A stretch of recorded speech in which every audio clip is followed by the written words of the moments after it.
فلا هادي له وأشهد أن لا إله إلا الله وأشهد أن محمدا عبده ورسوله أما بعد أعوذ بالله من الشيطان الرجيم بسم الله الرحمن الرحيم محترم سامعین پیارے بھائیوں اور بہنوں آج کے اس خوبصورت پروگرام میں میں جس موضوع کے تحت کچھ گفتگو کروں گا وہ ہے اسلام کی اشاعت اور مسلمانوں کی مشکلات.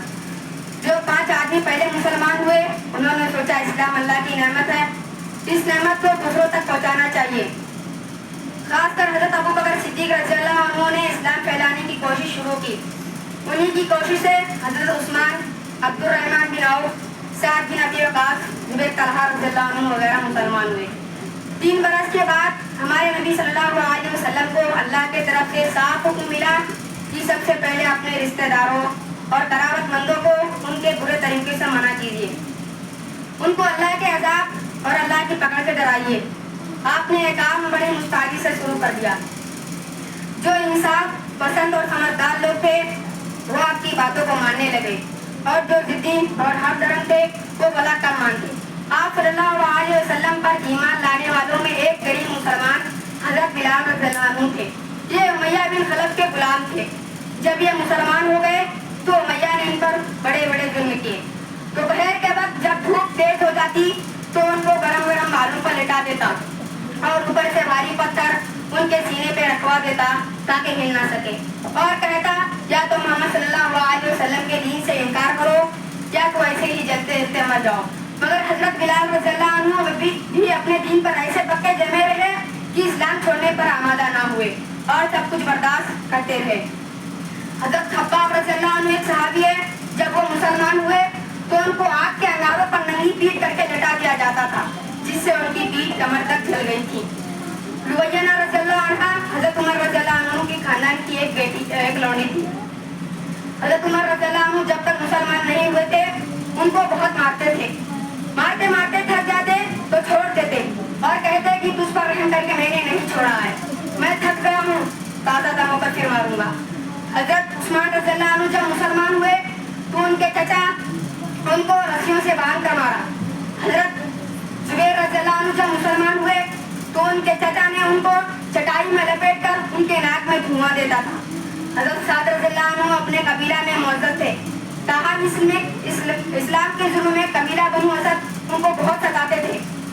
خود رسول اللہ صلی اللہ علیہ وسلم کے ساتھ بڑی بے ادبیاں اور گستاخیاں ہو رہی تھی. تان و تاریخ کی باتیں تو کرتے ہی تھے, اس کے ساتھ ساتھ جسمانی تکلیف بھی پہنچایا کرتے تھے. جس راستے سے آپ صلی اللہ علیہ وسلم آیا جایا کرتے تھے اس راستے میں کبھی کانٹے بچھا دیتے تو کبھی آپ صلی اللہ علیہ وسلم پر کوڑا ڈالتے تھے, مشراپن اور ٹھٹا کرتے, پتھروں سے مار مار کر خون میں تر کر دیتے. لیکن ان سب سختیوں کے باوجود اسلام آہستہ آہستہ پھیلتا ہی رہا. آپ صلی اللہ علیہ وسلم کے نبی ہونے کے 6 برس آپ کے چچا حضرت حمزہ رضی اللہ عنہ بھی مسلمان ہوئے. حضرت عمر کا اسلام اور ان کے کچھ دنوں کے بعد حضرت عمر بھی اسلام لائے. ان کے اسلام لانے کا واقعہ بھی عجیب ہے. ان کو یہ دیکھ کر بڑا غصہ آ رہا تھا کہ دن بدن اسلام پھیلتا ہی جا رہا ہے.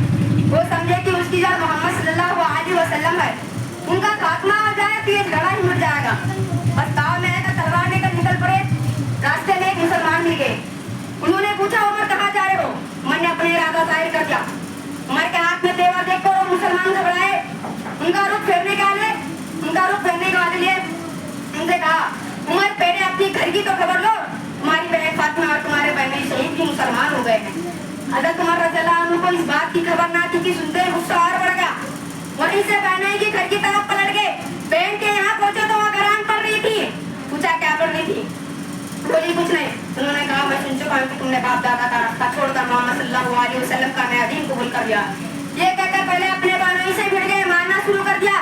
جب ان کی بہن اپنے شوہر کو بچانے آئی تو ان کو بھی مارا. وہ بیچاری لہولان ہو گئی. پٹھی تو ان کی بہن چل کر بولی ہاں عمر سن لو, ہم مسلمان ہو گئے ہیں, جو بنائے کر لو مگر اسلام کو اپنا دل سے نہیں نکل سکتا. فاطمہ کے ان الفاظ نے حضرت عمر رضی اللہ عنہ کے دل پر کچھ عجیب اثر کیا. بہن کو زخمی حالت میں دیکھا تو دل اور نرم پڑ گیا. بولے اچھا وہ کلام کو سناؤ جو تم پڑھ رہی تھی. فاطمہ نے کچھ چند آیتیں ان کے سامنے لا کر رکھی. پڑھتے ہی دل بے قرار ہو گیا. آپ صلی اللہ علیہ وسلم کا پتہ لگا کر خدمت نبی میں پہنچے. یہ وہ زمانہ تھا کہ رسول اللہ صلی اللہ علیہ وسلم حضرت ارقم رضی اللہ عنہ کے گھر میں اپنے چند مسلمان ساتھیوں کے ساتھ چھپے ہوئے تھے. عمر کے ہاتھ میں تلوار دیکھ کر بعد مسلمان آئے گھبرائے، مگر ہمارے نبی صلی اللہ علیہ وسلم کو کوئی خوف نہ تھا. حضرت حمزہ رضی اللہ عنہ بھی وہاں موجود تھے. وہ بولے آنے دو، اگر اچھی نیت سے آیا تب تو خیر، ورنہ اسی کی تلوار سے اس کا گردن اڑا دوں گا. عمر رضی اللہ عنہ نے دروازے کو کھول کر دستک دی.